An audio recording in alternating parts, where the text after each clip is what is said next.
Ada orang yang sudah jarang makan, sudah mulai olahraga, sudah coba plank setiap hari, push up tiap hari, tapi perutnya tetap buncit, dada belum terbentuk. Dan ini bagian yang jarang dibicarakan. Kerja keras dan hasil bukanlah hal yang sama. Banyak orang berpikir semakin keras mereka berlatih, semakin cepat tubuh mereka berubah.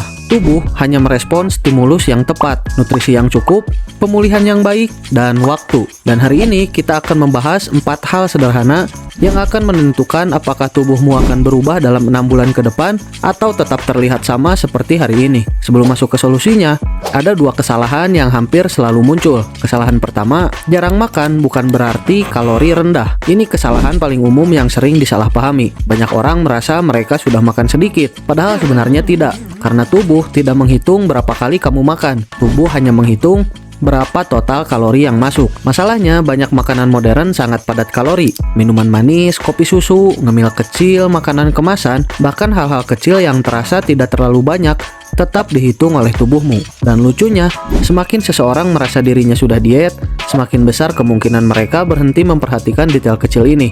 Itulah kenapa ada orang yang berkata, aku cuma makan 2 kali sehari, tapi berat badan tetap tidak turun. Karena yang menentukan bukan frekuensinya, tapi totalnya. Kesalahan kedua, orang terlalu fokus pada jumlah latihan. Lebih banyak set, lebih banyak repetisi, lebih banyak latihan. Padahal tubuh tidak menghitung berapa banyak gerakan yang kamu lakukan. Tubuh merespon kualitas stimulus yang diterimanya. Sekarang mari masuk ke cara pertama, jalan kaki. Kalau tujuanmu adalah mengurangi lemak tubuh tanpa mengorbankan energi untuk latihan, salah satu kebiasaan paling efektif justru terlihat sangat sederhana. Bukan sprint, bukan sesi kardio yang membuatmu hampir muntah, tapi jalan kaki. Masalahnya, banyak orang menganggap sesuatu yang sederhana pasti tidak efektif.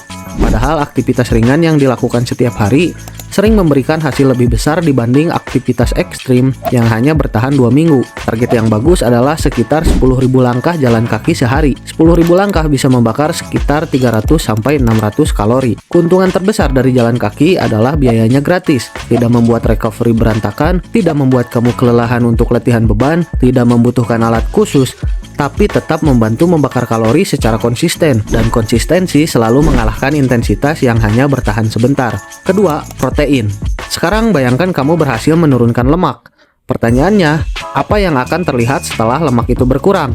Kalau tidak ada otot di bawahnya, hasilnya kamu hanya akan menjadi kurus. Disinilah protein menjadi sangat penting. Protein adalah bahan baku yang digunakan tubuh untuk memperbaiki dan membangun jaringan otot. Latihan memberikan sinyal, protein menyediakan materialnya.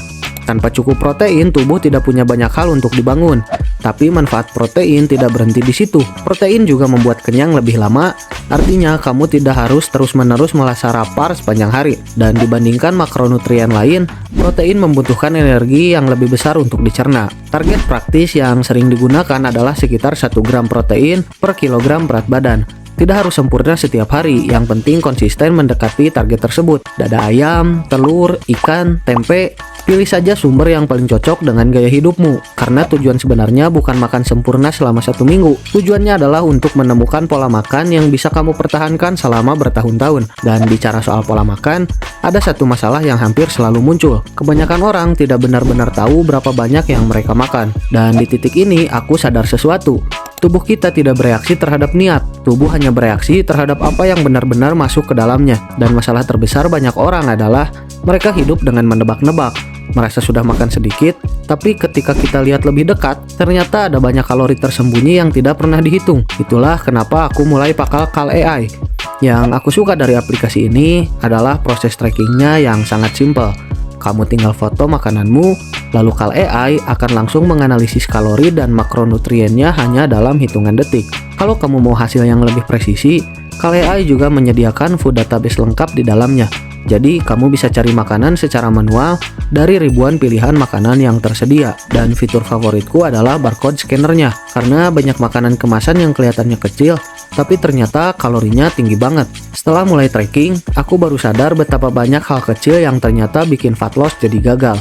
Karena masalah terbesar tracking bukan kurangnya informasi, masalah terbesar adalah orang malas mencatat. Semakin mudah prosesnya, semakin besar kemungkinan kamu benar-benar melakukannya. Kalau kamu penasaran apa yang sebenarnya masuk ke tubuhmu setiap hari, download Cal AI lewat link di deskripsi dan komentar yang disematkan. dan gunakan kode Gaman untuk mendapatkan uji coba gratis selama 3 hari. Cara ketiga, lakukan latihan yang benar-benar membangun otot. Salah satu mitos terbesar dalam dunia workout adalah semakin capek berarti semakin efektif. Padahal tidak selalu begitu. Yang membuat otot tumbuh bukan rasa capek. Yang membuat otot tumbuh adalah stimulus yang tepat. Jangan hanya memindahkan beban dari titik A ke titik B.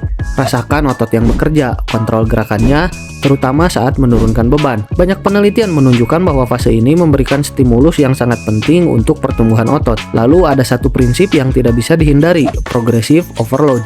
Kalau tubuhmu selalu menerima tantangan yang sama, tubuh tidak punya alasan untuk beradaptasi. Maka dari itu, seiring waktu harus ada peningkatan.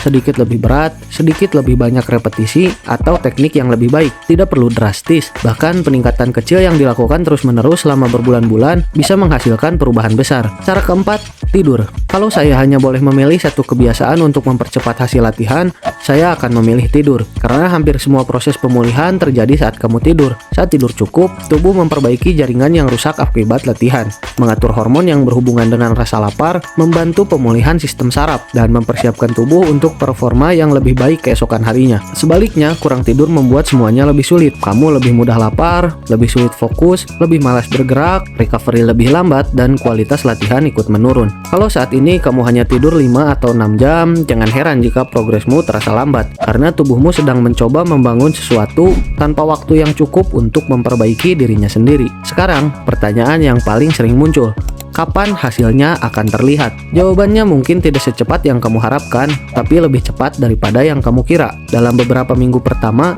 biasanya yang berubah adalah energi dan performa latihan. Dalam 1-2 bulan, perubahan visual akan mulai terlihat. Dalam 3-6 bulan, orang lain akan mulai menyadari perubahan dari tubuhmu. Tetap konsisten dan sampai jumpa di video selanjutnya.